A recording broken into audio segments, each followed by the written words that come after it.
Question children, क्या कर रहे हैं इस क्वेश्चन में हमें use Euclid division algorithm to find the HCF of this.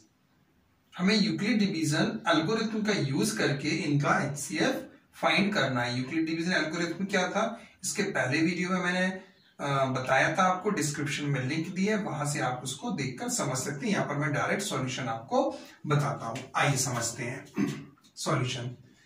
मैं सेकंड पार्ट बता रहा हूं, फर्स्ट पार्ट आप करिएगा। पहले सेकंड बताता हूं, सेकंड और थर्ड बता दूंगा, फर्स्ट आप करेना, ट्राई करना। यहां पर हमें दिख रहा है कि जो 196 है, this is smaller than the 38,220। तो यूक्लिड डिवीजन एल्गोरिथम में क्या है, हम लॉन्ग डिवीजन प्रोसेस का यूज करते करते डिवाइड करते जाते हैं। जो लास्ट स्टेप, लास्ट जब तक रिमाइंडर 0 नहीं आता तब तक हम डिवाइड करते हैं, जो लास्ट डिवाइजर होता है वो हमारा एचसीएफ होता है। तो वही इसमें करेंगे। आइए स्टार्ट करते हैं 196 से। 196 डिवाइडेड बाई 38,220। सबसे पहले 1 टाइम चला जाएगा ये 196, 12 में से 6 जाएगा 6, और 17 में से 9 जाएगा 8 और ये 2 आ गया, राइट। अब कितने, एक और 2 हमने लिख लिया। देखते हैं 9 टाइम्स अगर चला जाता है तो 9 टाइम्स दे देते हैं, डिवाइड करके देख लेते हैं। अच्छा, यहां पर ये 1 आएगा, राइट। फिर 9 टाइम्स गया तो कितना आया था, 9 6 54, कैरी 5 थी, 9 9 81, 81 और 5 आपका आ जाएगा 86, और 8 कैरी, 9 9 और 17, इतना आया था। 12 में से 4 सब्ट्रैक्ट होगा 8, और 9 में से 6 जाएगा 7। नहीं, 9 क्यों आएगा, यहाँ पे 5 आएगा। 5 में से 15 में से 6 जाएगा 9, और ये तो 0 हो गया, 0 0 9 8, और फिर ये 0। अब कितने टाइम्स चला जाएगा, देखिए 19 5 5 टाइम्स देख लीजिए, 5 टाइम्स में भी हो जाना चाहिए। 5 6 30, कैरी 3, 5 9 45, और 3 48, 5 4 ना, हाँ आ गया 0। तो रिमाइंडर इसमें, इस केस में तो डायरेक्ट रिमाइंडर 21 स्टेप्स में हम करते गए डिवाइड हो गया 0, रिमाइंडर क्या आ गया 0। तो जो इसका एचसीएफ आएगा बच्चों, वो कितना आ जाएगा, एचसीएफ इज इक्वल टू 196, क्योंकि this is the last divisor, यही लास्ट डिवाइजर है। इस तरह से एचसीएफ आ जाएगा 196। थर्ड पार्ट में क्या करना है, आइए थर्ड पार्ट को समझते हैं। थर्ड पार्ट में यहां पर हमें दिख रहा है कि जो 867 है इज ग्रेटर देन 255, इससे ग्रेटर है, तो यहां से 255 से डिवाइड करिए आप, 255 डिवाइडेड बाय 867। सबसे पहले कितने टाइम्स जाएगा, 4 टाइम्स चला जाएगा, 4 2 8 नहीं, 3 टाइम्स देख लीजिए। 3 टाइम्स में कितने वाला जाएगा, 3 5 15, कैरी 1, 3 5 15 और 1 16, कैरी 1, 3 2 6 और 1 7, 3 टाइम्स आ जाएगा 765, 7 में से 5 जाएगा 2, और 6 में से 6 0, और 8 में से 7 1, 102। Now the remainder is smaller than the 255। अब यहाँ पर जो रिमाइंडर है बच्चों, वो किससे स्मॉलर है, 255 से। तो हम क्या करेंगे, यहाँ पर फिर 102 से 255 को डिवाइड कर देंगे। करिए डिवाइड, कितना आ रहा है देखते हैं हम लोग। आइए तो नेक्स्ट स्टेप में हम लोग फिर से उठाएंगे और डिवाइड करते हैं। तो 102 इज डिवाइडेड बाय 255, कितने टाइम्स जाएगा, 2 टाइम्स देख लीजिए, 2 2 4, 2 0 0, 2 1 2, 5 में से 4 सब्ट्रैक्ट हुआ 1, अरे 51 ये 0। अब फिर से हम देख रहे हैं कि यहाँ पर 51 आया, 51 is smaller than the divisor, remainder is smaller than the divisor. तो अगेन एक स्टेप हम और लेके जाएंगे और 51 से फिर से डिवाइड करेंगे। 51 इज डिवाइडेड बाय 102। तो इसको हम डायरेक्ट भी कर सकते थे, एक प्रोसेस और है वो भी मैं बताता हूं, भी पहले इसको नोट कर लो। 51 से 2 टाइम्स चला जाएगा 102। तो नाउ द रिमाइंडर इज 0। अब रिमाइंडर आ गया हमारा 0। यहां पर ये रिमाइंडर था, यहां पर ये रिमाइंडर था, राइट, लेकिन 0 नहीं था। यहां पर ये 0 आ गया, तो हम इसको अब लिख सकते हैं कि जो एचसीएफ आएगा, HCF of 867 and 255 is equal to 51। ये आ जाएगा हमारा एचसीएफ। इसमें कुछ स्टेप्स अगर आप लिखना चाहें, यूक्लिड डिवीजन वाली, लेमा वाली, या तो वो लिख सकते हैं एल्गोरिथम वाली। इसको हमें किस तरह लिखना है, डिविडेंड हमारा डिविडेंड है 867, 867 इज इक्वल टू डिवाइजर हमारा 255 मल्टीप्लाई 3 प्लस रिमाइंडर हमारा कितना आया था 102। तो ये इस डिवीजन के सामने हम ये स्टेप लिख सकते हैं। इसी तरह यहां पर भी अगर आप लिखना चाहें तो डिविडेंड कितना था हमारा 255 is equal to divisor 102 multiply 2 quotient plus remainder आया था हमारा 51। इसी तरह इसको भी हम इस फॉर्म में लिख सकते हैं, दिखा सकते हैं, शो कर सकते हैं। तो इस तरह से आ गया ये HCF। या तो एक तो ये हो गया, अगर हमें इस तरह से नहीं करना है बच्चों तो हम डायरेक्ट भी कर सकते हैं। कैसे, देखिए यहां पर सीधा हम इस तरह की जो बचपन में सीखा भी होगा आपने, इसको 102 से हम डायरेक्टली यहां से डिवाइड करना स्टार्ट कर देंगे 255 और कितने टाइम्स जाएगा 2 टाइम्स चला जाएगा तो ये कितना आ गया था 204 151। फिर से 51 से डिवाइड कर देंगे 102 को तो 2 टाइम्स चला जाएगा 102 तो रिमाइंडर आ जाएगा 0। इस तरह से भी डायरेक्टली हम ले सकते हैं। तो HCF is 51, last divisor is the HCF। इस तरह से हम इनको कर सकते हैं यूक्लिड डिवीजन एल्गोरिथम का यूज करके। इसको नोट डाउन करिए और नेक्स्ट क्वेश्चन कराते हैं। डन, चले, ओके।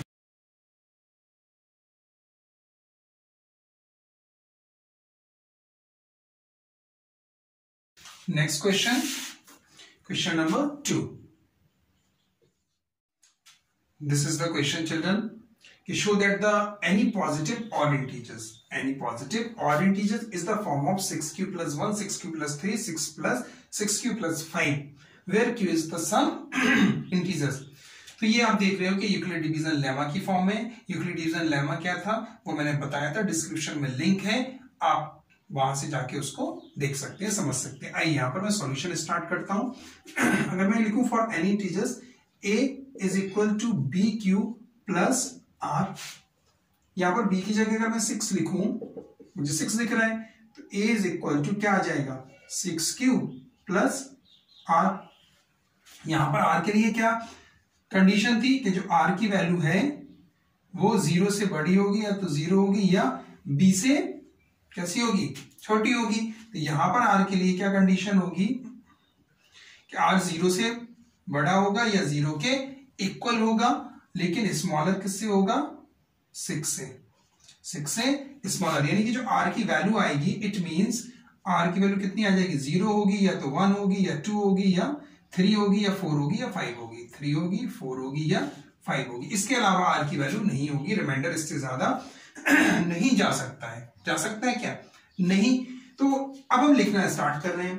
तो पहला नंबर जब हमारा r0 आएगा, for r0 for r is equal to 0, तो जो हमारा इक्वेशन बनेगा, फॉर्म बनेगी, वो क्या बनेगी, r is equal to a is equal to 6q, a is equal to 6q। अब अगर हम r इज इक्वल टू 1 लेते हैं तो हमारा क्या इक्वेशन बनेगी 6q plus 1। r is equal to हम 2 लेते हैं तो हमारा क्या बनेगा 6q प्लस 2। यहां पर लिख लें, चलिए यहां लिख लेते हैं, ठीक है। इसी तरह से जब हम r इज इक्वल टू 3 लेंगे तो क्या बन जाएगा equation, a is equal to 6q plus 3, और r इज इक्वल टू 4 अगर हम लेते हैं तो a is equal to 6q plus 4। ये तो आएगा, r की वैल्यू रखते जा रहे हैं। नेक्स्ट में r इज इक्वल टू अगर 5 हम लेते हैं तो r इज इक्वल टू 5 लेने पर a is equal to 6q plus 5। अब प्रूव करना था हमें कि ये ऑड में आएगा, ये फॉर्म हो सकती है ऑड नंबर्स की, ऑड इंटीजर्स के लिए। तो देखिए 6q क्या, यहाँ पे q क्या है, where q is some integers, q एक इंटीजर्स है। कोई भी एक इंटीजर्स, पॉजिटिव इंटीजर्स अपने दिमाग में रखो, कोई भी एक इंटीजर्स। मैंने रखा 1, अब 1 रखा तो 6 इंटू 1 6 आएगा, तो 6 इवन हुआ या ऑड, इवन, क्योंकि इट इज डिविजिबल बाय 2। अब कोई और एक इंटीजर सोच लो, चलिए मैंने सोच लिया 2 रखा, 2 6 12, 12 फिर से डिविजिबल हो गया 2 से, यानी कि 6q क्या है, इवन, 6q क्या है, इवन। अब यहां पर आइए 6q प्लस 1, यहां पर कोई भी नंबर रखा था तो हमने ये इवन आ रहा था, जैसे हमने 1 रखा था 6, 6 प्लस 1 7, 2 रखा था 2 6 12, 12 प्लस 1 13, तो ये क्या आ रहा था, ऑड। इसी तरह ये इवन आएगा, क्या आएगा, इवन। इसी तरह बच्चों ये देख लीजिए, कुछ भी वैल्यू रख लीजिए, चलो 5 रख लिया, 5 6 30, 30 प्लस 3 33, तो ये क्या आ गया ऑड। इसी तरह ये क्या आएगा इवन, ये क्या आएगा ऑड। आप क्योंकि कोई भी वैल्यू दोगे तो ये ऑड आएगा, ये ऑड आएगा, ये इवन आएंगे, यानी ये वाले आपके ऑड बचे, ये और ये और ये, यानी कि क्या फॉर्म हो सकती है 6q + 1, 6q + 3, 6q + 5। तो आप लिख देना hence this shows that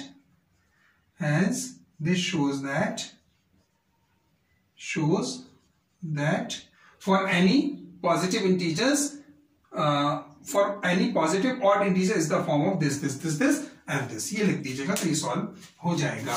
clear हुआ? तो लेमा क्या था, कोई प्रूवन स्टेटमेंट, उसका यूज करके कोई नई चीजों को सॉल्व करना। यूक्लिड्स डिवीजन लेमा का हमने यूज किया और इससे नया रिजल्ट सामने आ गया। नोट डाउन करिए, नेक्स्ट क्वेश्चन कराते हैं। डन।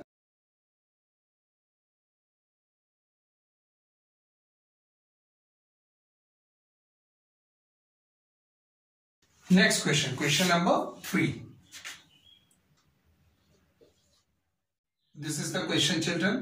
क्या कह रहा है इस क्वेश्चन में, एन आरबी कंटेन 616 मेंबर्स। कितने मेंबर्स हैं 616 members to march behind an army band of 32 members. 32 members का बैंड है और 616 मेंबर्स को मार्च करना उस बैंड के पीछे। इन अ परेड में the two groups are march in the same number of column. What is the maximum number of column, हमें क्या फाइंड करना है मैक्सिमम नंबर ऑफ कॉलम। तो कितने बैंड के पीछे कितने मैक्सिमम नंबर ऑफ कॉलम हम बना सकते हैं जो कि मार्च कर सकते हैं।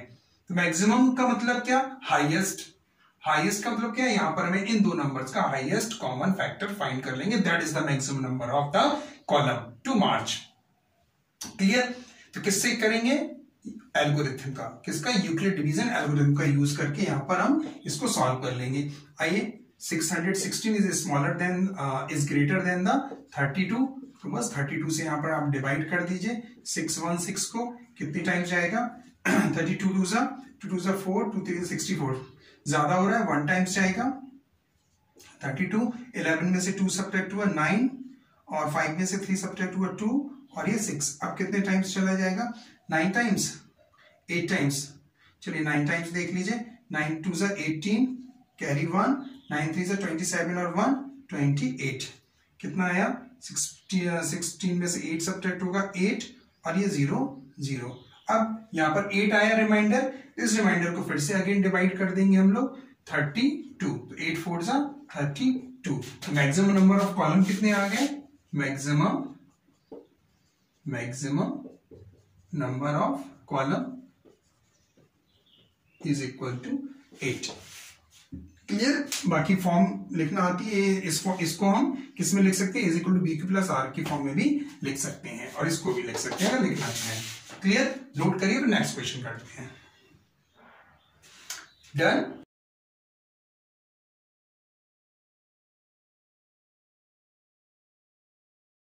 Next question, question number 4।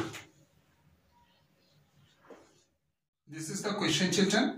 क्या कह रहा है, for Euclid division lemma, Euclid division lemma का यूज करके हमें प्रूव करना है for any positive integers, any positive integers is either form of 3m है या 3m + 1 है। आइए सॉल्यूशन देखिए। We know that Euclid division lemma A is equal to BQ plus R, where जो R की वैल्यू है वो 0 से ग्रेटर है या 0 है और स्मॉलर किससे है, B से, डिवाइजर से। यहां तक समझ में आया, कोई नया नहीं लिखा, मालूम है सर। अब अगर हम B की जगह पर यहां पर 3 रखते हैं, क्योंकि 3m समथिंग दिस है, तो B की जगह अगर हम 3m रखते हैं तो A इज इक्वल टू क्या आ जाएगा 3Q प्लस R आएगा कि नहीं, बिल्कुल आएगा सर। और यहां से जो R की वैल्यू होगी वो या तो 0 से बड़ी होगी या 0 होगी, या स्मॉलर किससे होगी 3 से स्मॉलर होगी। अच्छा, तो R की वैल्यू यानी कि क्या होनी चाहिए, इट मींस जो R होगा या तो 0 होगा या 1 होगा या 2 होगा, इतना ही होगा। अच्छा चलिए सबसे पहले हम r अगर 0 रखते हैं तो जो a आएगा वो कितना आएगा 3q, राइट। और क्या आएगा, या तो 3q आएगा या आपका आएगा 3q प्लस 1 आएगा, या क्या आएगा 3q प्लस 2 आएगा। इतने ही आएगा। r इज इक्वल टू 1 हुआ, यहाँ पर r इज इक्वल टू 2, इतना आएगा। यहां तक कहानी समझ में आई या नहीं ये बताओ पहले, यहां तक क्लियर है? कोई डाउट? कोई डाउट नहीं। अब वो क्या कह रहा है, show that the square of any positive integers, square of any positive, तो इनके क्या कर देंगे हम लोग, स्क्वायर कर देंगे। चलिए दिस इंप्लाइज ए स्क्वायर करा हमने, या डायरेक्टली यहां पर सीधा सीधा इक्वल टू स्क्वायर कर दो, is equal to 3 square. Square किया तो कितना आ गया 9q स्क्वायर। इसको और हम क्या लिख सकते हैं, 3 ब्रैकेट के अंदर 3q स्क्वायर लिख सकते हैं या नहीं? इतना लिख सकते कि नहीं बताओ, बोलो। लिख सकते हैं ना? कोई प्रॉब्लम है, कोई दिक्कत है? नहीं। तो यहां पर ये 3q, अब क्योंकि आप कोई भी वैल्यू रखो, कोई भी वैल्यू रखो, कुछ भी, सपोज करो 1 रखा तो 1 स्क्वायर 1 आएगा और 1 3 3, यानी आफ्टर दैट इसको सॉल्व करने के बाद क्या आएगा, एक इंटीजर्स आएगा और उस इंटीजर का मल्टीप्लाई हम करेंगे। उस इंटीजर को हम क्या कह सकते हैं m, क्योंकि वेयर सम इंटीजर्स m, यानी इसको सॉल्व करने के बाद इंटीजर्स ही आएगा और इंटीजर्स को हम m भी कह सकते हैं। तो this is equal to 3m। Clear हुआ? लिखना चाहते हैं ब्रैकेट में लिख दो, where m is equal to 3q square. यहां तक क्लियर हुआ? यहां पर वैल्यू क्या रखते हैं, दिस इज इक्वल टू, इसका स्क्वायर कर दीजिए। चलिए 3q प्लस 1 इसका स्क्वायर किया तो ये कितना आ जाएगा, इसमें a plus B to the whole square की हम आइडेंटिटी लगा देंगे। कितना आ जाएगा, this is equal to 9q square plus 3 two ab 2ab 2 3 6 6q आएगा प्लस 1 आएगा, इतना आएगा। इसको और सॉल्व कर लीजिए। इतने में से अगर हम 3 कॉमन ले लें ये वाले में से, तो क्या बचेगा, अंदर बचेगा आपका 3q स्क्वायर प्लस 2q और प्लस 1। आएगा कि नहीं आएगा ये, बोलो। इसमें से अगर हम 3 कॉमन ले लें तो 3 3 9q स्क्वायर, 3 2 6q और प्लस ये 1 अलग हो गया। इसको भी सॉल्व करने पे, क्योंकि कोई भी वैल्यू आप रखो, इसको सॉल्व करोगे तो सॉल्व करने पर क्या आएगा, m। सॉल्व करने पे इंटीजर्स आएगा, उस इंटीजर्स को हम क्या कह सकते हैं, m। तो यानी कि ये भी कितनी हो गई, 3m plus 1, where m is this, where m is equal to 3q square plus 2q। इसी तरह इसका भी स्क्वायर कर देते हैं हम लोग। चलिए इसका भी स्क्वायर कर दें, 3q plus 2 to the whole square. इसको सॉल्व करने आइए, ये रफ कर दें, यहां पर मैं बता दूं सॉल्व करके। चलिए यहां बता दे रहा हूं, इस चीज को यहां पर समझ लीजिए। तो इसमें भी a plus B to the whole square की आइडेंटिटी लगेगी। a स्क्वायर यानी कि आ जाएगा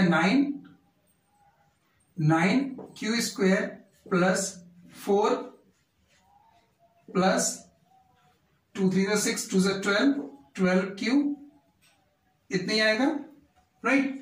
इसको थोड़ा सा और हम सॉल्व करेंगे इस तरह से, this is equal to 9q square plus 12q plus 3 plus 1। इसको क्या किया, 4 को 3 प्लस 1 की फॉर्म में, बाकी एडजस्ट कर दिया स्टैंडर्ड फॉर्म में। दिस इज इक्वल टू, और सॉल्व करेंगे इसको, तो ये अगर हम इसमें से 3 कॉमन लेंगे तो ये आएगा 3q square plus 4q plus 1 और plus 1।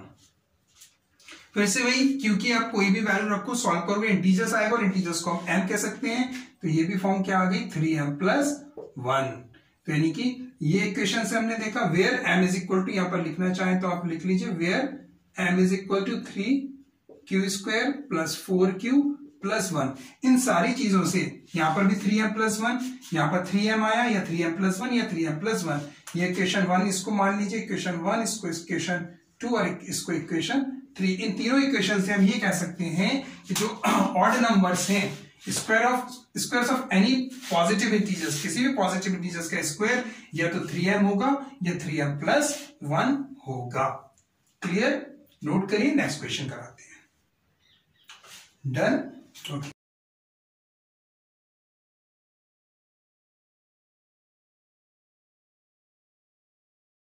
Next question, question number 5. This is the question children.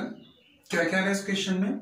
Use Euclid division lemma. Euclid division lemma का यूज करके हमें प्रूव करना है कि cube of any positive integers, किसी भी पॉजिटिव इंटीजर्स का अगर हम क्यूब करें तो वो फॉर्म होगी या तो 9m होगी, या 9m + 1 होगी, या 9m + 8 होगी. आइए सॉल्व करते हैं. सबसे पहले यूक्लिड डिवीजन लेमा हम लिख लें. हमें मालूम है a = b³ + r. r के बारे में कमेंट है, मैं r के बारे में भी कमेंट मालूम रहता है कि r की जो वैल्यू या तो 0 होगी, या 0 से बड़ी होगी, या b से स्मॉलर होगी. क्यूब के लिए बात कर रहा तो 9 किसका क्यूब होता है? 3 का मालूम है हमें. तो हम b को अगर हम यहां पर 3 रखते हैं, इफ b = 3, तो हमारे पास इक्वेशन क्या बन जाएगी? 3³ + r. इतना समझ में आया? आ गया सर. और r के बारे में कमेंट लिख लीजिए कि r की वैल्यू या तो 0 होगी, या 0 से बड़ी होगी, या 3 से छोटी होगी. अगर ऐसा होगा तो इसका मतलब ये है कि जो r होगा वो r कितना होगा? r या तो 0 होगा, या 1 होगा, या 2 होगा. बस जैसे इसके पहला क्वेश्चन किया हमने 4 वाला, उसमें स्क्वायर के लिए बोल रहा था तो हम स्क्वायर करते गए थे. यहां पर हम क्यूब कर देंगे और सॉल्व हो जाएगा. आइए करते हैं. तो सबसे पहले हम r की वैल्यू 1 रखें, यानी इंटीजर्स क्या आ सकता है? r अगर 0 होगा, सॉरी 1 नहीं 0 होगा, तो यहां से a की जो वैल्यू आएगी वो कितनी आएगी? 3q. राइट, 3q आएगी. इसको सॉल्व कर लीजिए, यानी कि क्यूब कर दीजिए. आइए अगर हम इसका क्यूब करते हैं तो क्यूब करने पे हमें क्या मिल जाएगा? क्यूब करने पे हमें मिल जाएगा कितना? 27 क्यूब. इतना मिलेगा. इसको हम और सॉल्व कर सकते हैं. क्या कि हम इसको 3 लिख लें और अंदर लिख दें 9q³. बोलो कोई दिक्कत, कोई परेशानी? नहीं सर, इतना लिख सकते हैं. चलो इतना लिख सकते हैं. 9m में चाहिए था तो 9 को बाहर करो बच्चों. 9 चाहिए था, 9 को बाहर कर लो और 3 को अंदर रहने दो. 3 का क्यूब 27 क्यूब 9. अब इसमें क्योंकि आप कोई भी वैल्यू रखोगे, सॉल्व करोगे तो क्या आएगा? इंटीजर्स. और उस इंटीजर्स को हम m भी कह सकते हैं, क्योंकि m एक इंटीजर्स है. इसमें आगे है नहीं, लेकिन m is an integers. This is equal to 9m, where m is equal to 3q³. अब कोई भी वैल्यू सोच लो. चलिए हमने सोचा 2, तो 8 आया. 8 3 से 24, और 24 क्या है? इंटीजर्स. तो इसको हम कितना लिख सकते हैं? m से डिनोट करते हैं, तो 9m आ गया. अब इसको सॉल्व करते हैं. r इज इक्वल टू, अब कितना रखा हमने? 1. तो a कितना आ जाएगा? 3q प्लस कितना आ जाएगा? 1. राइट, इसका होल क्यूब कर दो.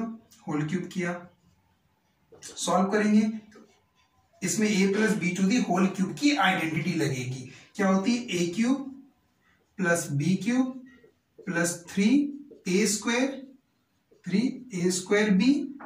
3a और b². ये आइडेंटिटी होती है. अब सॉल्व करोगे तो ये आएगा 27q³ + 1 + 3 3 9, 9 3 27 q² प्लस ये कितना आ जाएगा? 3 3 9q. इसको थोड़ा सा और सॉल्व कर लीजिए. स्टैंडर्ड फॉर्म में लिख लें हम लोग. 27q³ + 27q² + 9q + 1. This implies, इसको थोड़ा सा और सॉल्व कर लें. इसमें से, इनमें से फर्स्ट सेकंड थर्ड 3 टर्म्स में से ये 9 है बच्चों. This is 9. अगर हम 9 कॉमन ले लें तो हमें क्या मिल जाएगा? 9 हमने कॉमन लिया तो अंदर क्या बचेगा? 3q³ + 3q² + q और +1. फिर से वही कंडीशन. इसमें q की कोई भी वैल्यू रखोगे, आप सॉल्व करोगे तो इंटीजर आएगा, और उस इंटीजर को हम m कह सकते हैं. तो this is equal to, this implies ये कितना आ जाएगा? 9m + 1. Where m is equal to, where लिखना चाहे तो लिख लीजिए, where m is equal to 3q³ + 3q² + q. क्योंकि कोई भी वैल्यू सपोज कर लो, सॉल्व करोगे इंटीजर आएगा, और वो इंटीजर m हो सकता है. तो ये इक्वेशन हमारी 1 आ गई थी. इसको 1 मान लीजिए, इसको 2 मान लीजिए. इसी तरह जब आप 2 रखोगे और सॉल्व करोगे तो वो भी 9m + 8 की फॉर्म में आ जाएगा. तो उन तीनों इक्वेशन से बता दें क्या? इतना नोट कर लो, फिर रफ करके बता देंगे हम। चलिए नोट करिए फिर बताते हैं। वीडियो को पॉज करके कर लीजिएगा।